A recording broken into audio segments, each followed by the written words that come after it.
everybody, my name is Benjamin Bloom. I have just witnessed Ipswich Town 0, QPR 2 at Portman Road off the back of the international break and the first win at Swansea.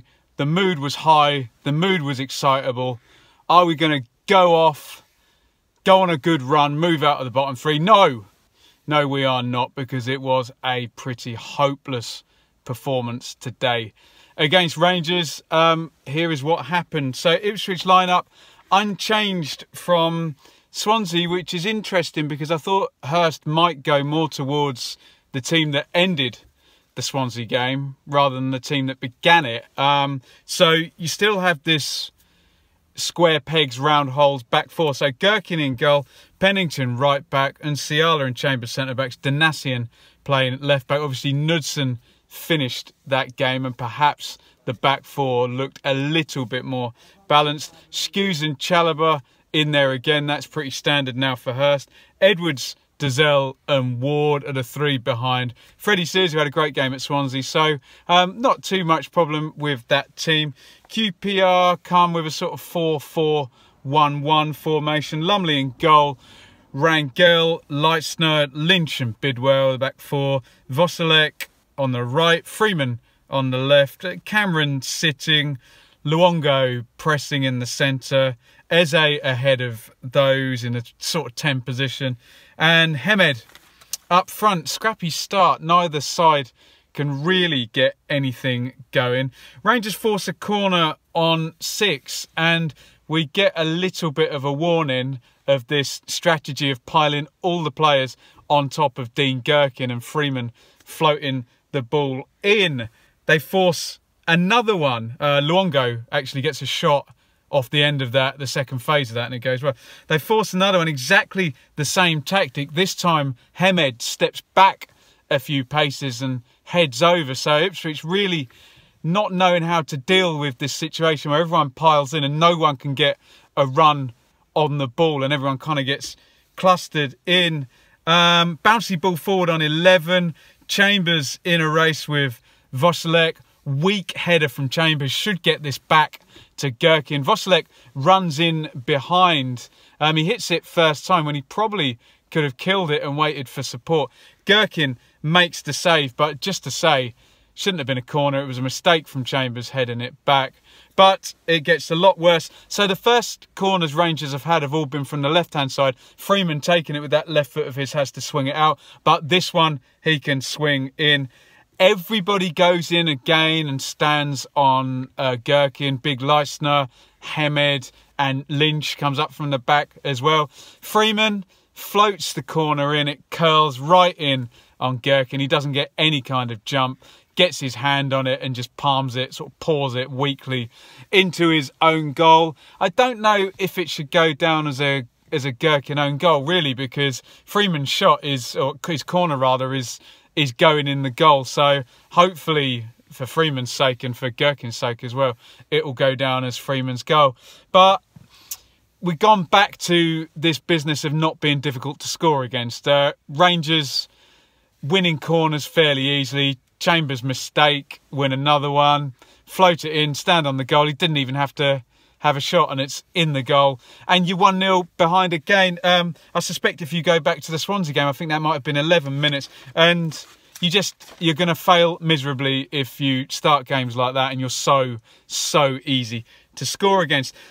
Rangers now look nice and comfy. They've got a goal. So Cameron kind of files back in front of the back four. Luongo's going to push on a bit. Eze's going to join him. And they really do get their team shape right. The back four filter inwards. They keep it narrow. They keep it tight. They concentrate on the pressing of Skuse and Chalobah. They allow Ciala and Chambers to have the ball. And we just have a really rubbish pattern of Gherkin and Chambers and Ciala not being able to pass into midfield and not having any answers other than, you know, bad passes around the sides or long balls over the top. Rangers did get that right. They hold out till 31 minutes. It's a shaky pass from Ciala.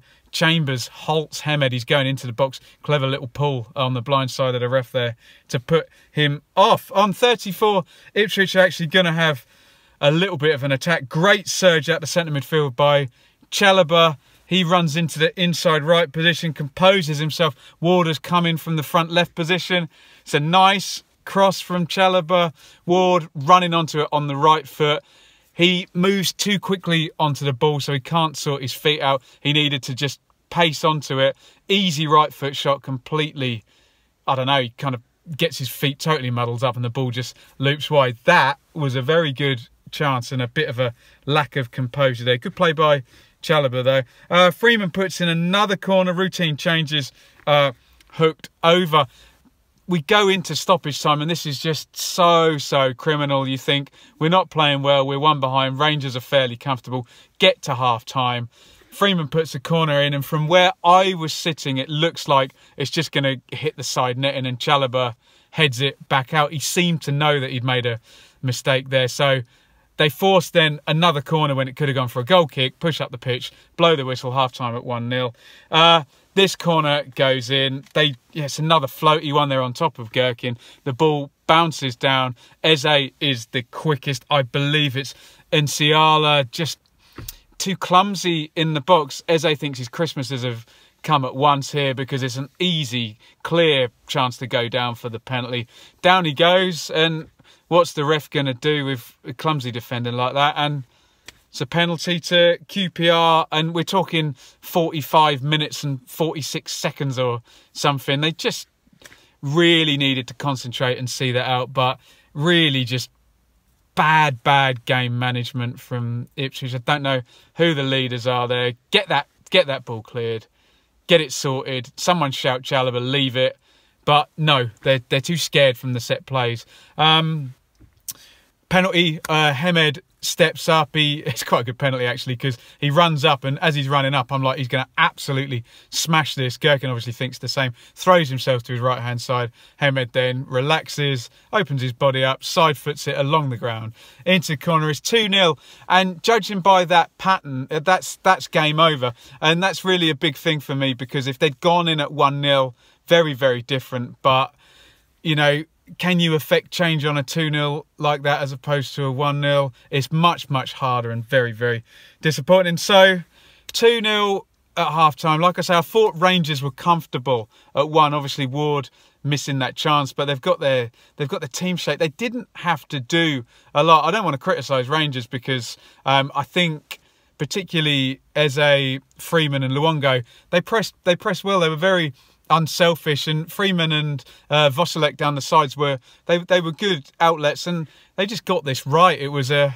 think the thing that annoys me is it's just a very straightforward game plan, you know, and it stopped us very easily, and we're just not difficult to score against. And God forbid we've gone back to that first sort of 6 games of the season where it was 10 set plays we conceded from. Well, you can kind of tick off another 2 goals now because the penalty came from a corner floated in and the goal was just a corner straight in. That is too easy, and you have to be way better than that defensively in the Championship to survive.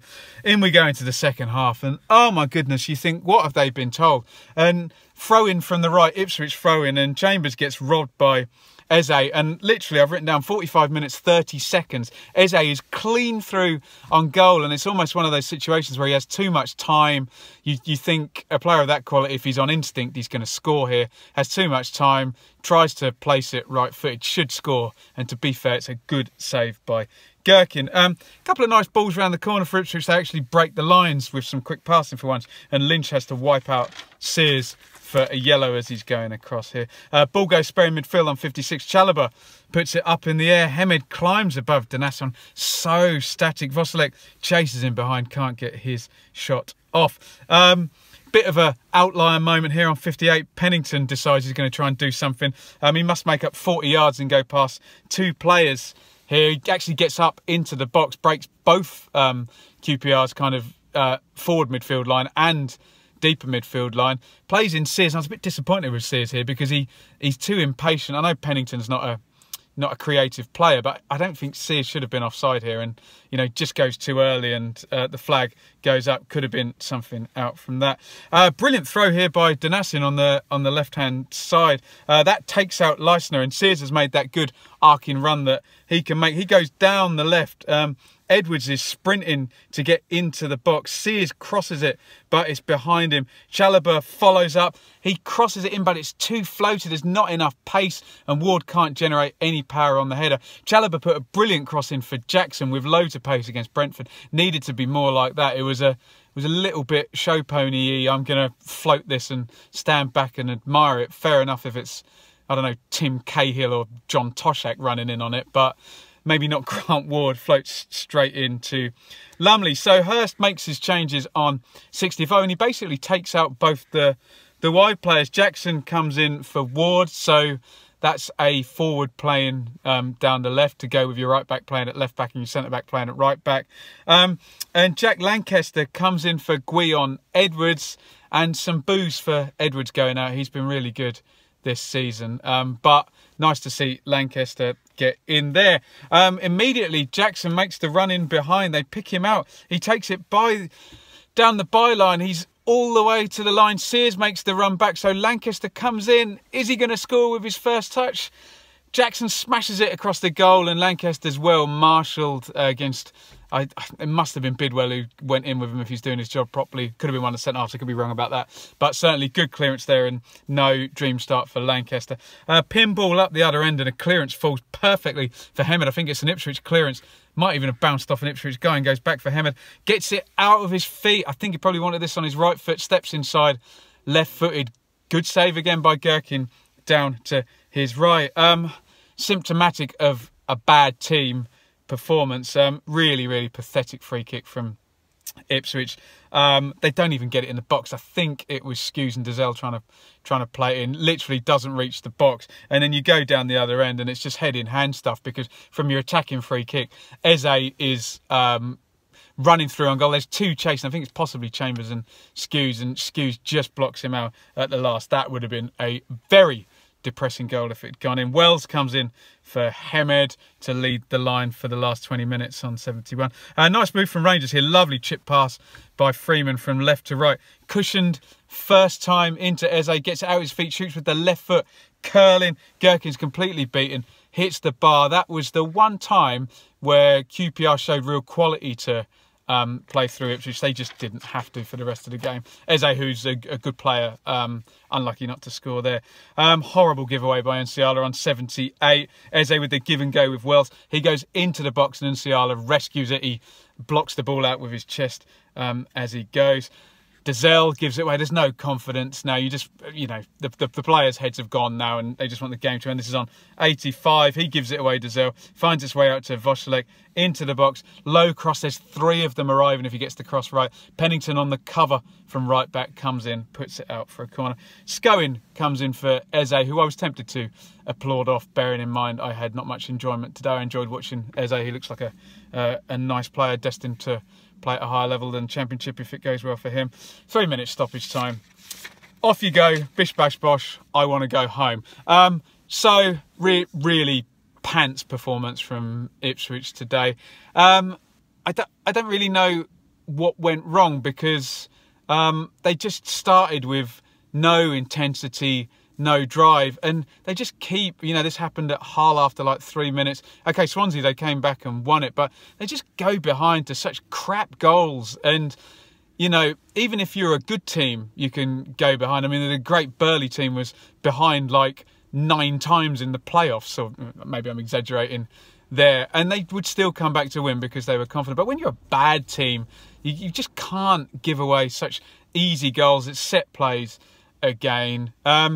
Rangers need some credit. They got their goal, they sat back, they got their pressing right, they got their team shape right, and it's quite simple. I guess McLaren was just standing there saying, let the centre halves have it, press the centre midfielders. They can't play through you. They had some attacking intent with Voselek and Freeman, although Freeman's very funny when he's playing out left because he constantly drifting into the middle, seems to want to be in the 10 position. But to be fair, he did a good unselfish job pressing for his team there, and I suppose he showed some quality from those set plays, putting them in. But come on, every team has to face corners, and they were floaty ones, and, you know, in they go. For Ipswich, I don't really see many positives. Pennington had a kind of, I'm going to try and do something about this type performance, but it's a difficult one with him because he's playing well out of position, but you still wonder whether Donacien would offer a kind of better